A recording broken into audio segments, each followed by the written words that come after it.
মহারাষ্ট্রে সিপিএম প্রার্থী একটি আসনে জয় হয়েছে বিনোদ নিকেল। তিনি তার নিজ গড় ফের বিজেপিকে হারিয়ে ফের শক্তি বৃদ্ধি, লাল আবির সরাসরি দেখা গেল।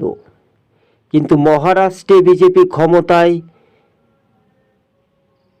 বটে, কিন্তু বিজেপিকে হারিয়ে জয়লাভ করল সিপিআইএম প্রার্থী বিনোদ নিকেল। বাস্তবে ২৬ টিভি আপনাদের সঙ্গে প্রতিবেদনটি তুলে ধরেছি আমরা। সিপিএমের লালে লাল ঝড় একেবারে দেখা যাচ্ছে। দুই রাজ্যের বিধানসভা ভোটের ফলাফলের নিরিখে ঝাড়খণ্ডেও বামেরা বেশ কয়েকটি আসনে তারা জয়লাভ করলেও কিন্তু রেকর্ড ভোটের মার্জিনে জয়লাভ করেছেন বাম প্রার্থী বিনোদ নিকেল। ২৬ টিভি ইউটিউব চ্যানেলটি যদি ভালো লেগে থাকে অবশ্যই আমাদের ইউটিউব চ্যানেলটিকে সাবস্ক্রাইব করে শেয়ার করে পাশে থাকুন। ধন্যবাদ। মহারাষ্ট্রে সিপিএমের জয়।